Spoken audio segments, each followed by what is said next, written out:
வணக்கம் ஃப்ரெண்ட்ஸ், நம்ம இந்த வீடியோல வந்து ஒரு சோஃபா வந்து பாலிஷ் அப்ளை பண்றோம். இது வந்து எல்லா மரமும் கலந்த ஒரு சோஃபா. இந்த சோஃபா வந்து தேக்கு மரம் கலர் பண்ணிருக்கிறோம். அந்த தேக்கு மரம் கலர் எப்படி கொண்டு வரலாம், எல்லா மரத்தும் சேர்ந்த ஒரு சோஃபாக்கு தேக்கு மரம் கலர் எப்படி பண்ணலாம்னு இந்த வீடியோல பார்க்கலாம். வீடியோவை ஸ்கிப் பண்ணாம பாருங்க. உட் பாலிஷ் பத்தி நிறைய தெரிஞ்சுக்கின்றவங்க ராயல் உட் பாலிஷ் சேனலை சப்ஸ்கிரைப் பண்ணுங்க. இந்த சோஃபாவை பாத்தீங்கன்னா இப்ப எல்லா மரமும் கலந்து சோஃபாவை தேய்க்கிறோம். பிசுறுலாம் இல்லாத நல்லா மட்டமா தேய்ச்சிக்கிங்க. தேய்ச்சா மட்டும் தான் நல்லா ஒரு பினிஷிங் இருக்கும். நம்ம சரியா தேய்க்காம போடோம்னா பிசுறு பிசுறா இருக்கும், அலாலையா இருக்கும், அது ஒரு ப்ராப்ளம் இருக்கும். தேய்ச்சி தூசெல்லாம் தட்டிட்டு இப்ப வந்து பேஸ் கோட் வந்து தேக்கு மரத்துக்கு கலர் மிக்ஸ் பண்றோம். அதுக்கு வந்து என்சி தின்னர் நான் எடுத்துக்கிறேன். இது கூட நம்ம எல்லோ கலர் ஆட் பண்ணோம். இந்த கலர் போட்டு நல்லா பார்த்துக்கோங்க. இது மாதிரி கலர் போட்டுனா கலர் பண்றதுக்கு சரியா இருக்கும். எல்லோ கலர் ஆட் பண்ண பிறகு லைட்டா வந்து ப்ரௌன் கலரும் ஆட் பண்ணிக்கணும். ஒரு எல்லோ போட்டீங்க அப்படின்னா மஞ்சளா இருக்கும். அதனால கொஞ்சம் அந்த மஞ்சள் கலரை லைட் பண்ணணும். அதுக்காக நான் வந்து லைட்டா ப்ரௌன் ஆட் பண்றேன். நம்ம வந்து பேஸ் கோட்டு ஒரு மிட் பஃப் கலருக்கு கொண்டு வரணும். ரொம்ப எல்லோவா இருந்தாலும் தேக்கு மரம் மட்டும் இருக்காது. இப்ப நான் தின்னர்லயே எல்லோ கலரும் அப்புறமா ப்ரௌன் கலரையும் ஆட் பண்ணிக்கிறேன். இது கூட வந்து நான் சாண்டிங் சீலரை மிக்ஸ் பண்றேன். ஒரு பெயிண்ட் எப்படி இருக்குமோ அது மாதிரி தான் நம்ம வந்து மிக்ஸ் பண்ணணும். தேவையான அளவுக்கு வந்து நம்ம மிக்ஸ் பண்ணிக்கலாம். ஒண்ணுக்கு ஒண்ணு அந்த கணக்குல. தின்னர் 1 லிட்டர் மிக்ஸ் பண்றீங்க அப்படின்னா சீலரும் 1 லிட்டர் அந்த அளவு தான். நான் வந்து இப்போ 6 லிட்டர் தின்னரு 6 லிட்டர் சீலர் மிக்ஸ் பண்றேன். 6 லிட்டர் தின்னர்ல தான் கலர் பவுடரே மிக்ஸ் பண்ணேன். இப்போ ஒரு பெயிண்ட் மாதிரி வந்துட்டு இருக்கும். நல்லா கலந்துட்டோம். இதுதான் நம்ம வந்து ஆட் பண்ணணும். மரத்துக்கு ஆட் பண்ணலாம்.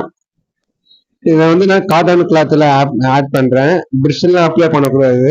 பிரிஷ்ல அப்ளை பண்ணா சரியா வந்துடும். இது மாதிரி கொஞ்சமா நம்ம அப்ளை பண்ணலாம். சாதாரணமா சானிடைசர்ல நம்ம எப்படி துணியில அப்ளை பண்றோமோ அதே மாதிரிதான் இதுவும் கலரும். நம்ம வந்து ஒரு முறை போட்டா ஷைனிங் வராது. வந்து ஒரு 5 முறை 6 முறையாவது இது மாதிரி அப்ளை பண்ணணும். நான் ஒரு முறை ஆட் பண்ணேன். ஓரளவு ஃபுல்லா ஒரு அளவுக்கு கலர் இருந்துச்சு. இருந்தாலும் அந்த எல்லா மரமும் கலந்த மாதிரி கொஞ்சமா கலரா தெரியுது. அது மேல அப்ளை பண்றப்போ இது மாதிரி ஃபுல்லா உங்களுக்கு ஒரே மாதிரி கலர் வந்துடும். பாருங்க, நான் வந்து ஒரு 6 முறை 7 முறை அப்ளை பண்ண இது மாதிரி ஃபுல்லா அந்த கலரே மறைஞ்சிருச்சு. இதுல வந்து கலர் பவுடர் தான் வந்து ஹைலைட்டு. நம்ம கலர் பவுடர் வந்து சரியா சூஸ் பண்ணோம் அப்படின்னா உங்களுக்கு இது மாதிரி ஒழுங்கா கலர் வந்துடும். பாருங்க, நான் வந்து இப்போ சாக் பவுடர் பத்தி பாக்குறேன். சீலெல்லாம் கலர் பண்ணி போட்டுட்டோம். சாக் பவுடர் பத்தி பார்த்து இப்போ வந்து நான் தேய்க்கணும். சின்ன சின்ன ஓட்டெல்லாம் இருந்தா சாக் போட்டு பார்க்கலாம். பெருசு பெருசா இருந்தா மெடல் பெஸ்ட் பார்க்கணும். இது மாதிரி பட்டி பார்த்துட்டு தேய்க்கலாம். தேய்க்கும் போது கவனமா தேய்ங்க. மரம் வராம ஸ்மூத்தா ரஃப்னஸ் வரா மாதிரி தேய்ங்க. மரம் வந்துருச்சு அப்படின்னா அது வந்து பிட்டா தனியா தெரியும். அதனால மரம் வராம தேய்ச்சிட்டு இப்ப வந்து நம்ம வந்து பட்டிலாம் பார்த்து ஜூஸ்லாம் தட்டிட்டோம். இதுக்கு மேல வந்து ஒரு கோட்டு பாலிஷ் அப்ளை பண்ணணும். பட்டி பார்த்து தேய்ச்சதுக்கு அப்புறம் ஒரு கோட்டு பாலிஷ் அப்ளை பண்ணணும். அப்பதான் நம்ம வந்து கலர் பண்றதுக்கு பர்ஃபெக்டா இருக்கும். இப்ப பாருங்க, நான் வந்து பட்டி பார்த்து தேய்ச்சி ஜூஸ் எல்லாம் தட்டிட்டோம். இது மேல வந்து ஒரே கோட் மட்டும் அப்ளை பண்ணணும். அதாவது ஒரே முறை தடவினீங்க அப்படின்னா உங்களுக்கு வந்து கிளீன் ஆயிரும். டஸ்ட் கிஸ்ட் அந்த கீரல் தேய்ச்ச கீரல் எல்லாம் மறைஞ்சிரும். இது மேல போடுறப்போ கொஞ்சம் நல்லா ஷைனிங்கா ஸ்மூத்தா புதுசு மாதிரி இருக்கும். இது மாதிரி அவ்வளவுதான். இது மேல போடக்கூடாது. இது மாதிரி போட்டு நிறுத்திட்டு இதுக்கு மேல வந்து நம்ம வந்து கலர் கிரைன்ஸ் வெளிக்கணும் தேக்கு மரத்துக்கு. அது எப்படி கலர் மிக்ஸ் பண்ணி கிரைன்ஸ் வெளியுதுன்னு பார்க்கலாம். நம்ம ஒரு எம்டி டப்பாவை எடுத்துக்கலாம். இதுல வந்து நான் ஷீன்ல உட் பாலிஷ் கொஞ்சம் ஆட் பண்றேன். இது வந்து தண்ணி மாதிரி இருக்கும். அதுக்கப்புறம் இது கூட லைட்டா ப்ரௌன் கலர் ஆட் பண்றேன்.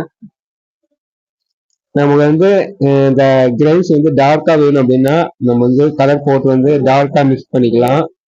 கொஞ்சம் பிளாக்கா கிரைன்ஸ் வேணும் அப்படின்னா பிளாக் கலர் ஆட் பண்ணிக்கலாம். நம்ம விருப்பம் தான் கிரைன்ஸ்ன்றது.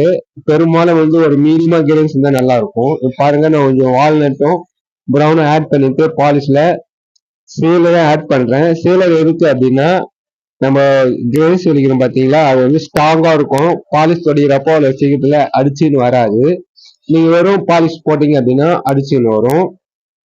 இப்ப லைட்டா எல்லோ கலர் ஆட் பண்ணது எதுக்கு அப்படின்னா கிரேஸ் வந்து ரொம்ப டார்க்கா தெரியாம கொஞ்சம் லைட்டா வர்றதுக்காக நான் எல்லோ கலர் ஆட் பண்ணுவோம். இப்ப பாருங்க மிக்ஸ் பண்ணிட்டோம். காட்டன் கிளாத்ல, அதாவது காட்டன் வேஸ்ட், காட்டன் வேஸ்ட், சிக்கு வேஸ்ட் இருக்கும். அதுல வந்து இது மாதிரி போட்டு நம்ம மரத்துல நீட்டா விழிக்கணும்.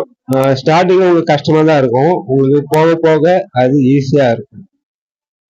பாருங்க கேர்ள்ஸ் நான் விழிக்கிறேன், அது பார்க்கறதுக்கு தேக்கு மரமாட்டம் வரும்.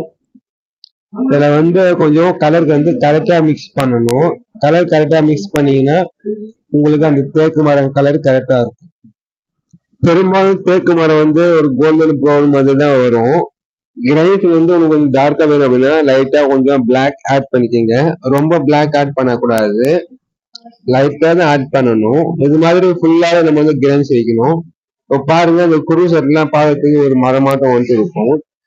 இது மாதிரி ஃபுல்லா வெளிச்சு முடிச்சதுக்கு அப்புறமா வந்து நம்ம வந்து உட் பாலிஷ் மேல ஆட் பண்ணணும். நம்ம பெரும்பாலும் காருக்குலாம் கிளேர் எப்படி அப்ளை பண்ணுவோமோ, கிளேர்னு ஒன்று இருக்கும் பெயிண்ட் மேல அப்ளை பண்றது, அது மாதிரி கிரைன்ஸ் எல்லாம் வெளிச்சிட்டு அதுக்கு மேல வந்து பாலிஷ் அப்ளை பண்ணோம்னா உங்களுக்கு ஒரு நல்ல ஒரு ஷைனிங் இருக்கும்.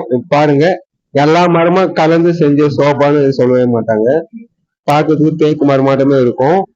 இது வந்து நம்ம 5 வருஷத்துக்கு ஒரு முறை ரீபாலிஷ் பண்ணி ஆகணும், அப்பதான் கரெக்டா இருக்கும்.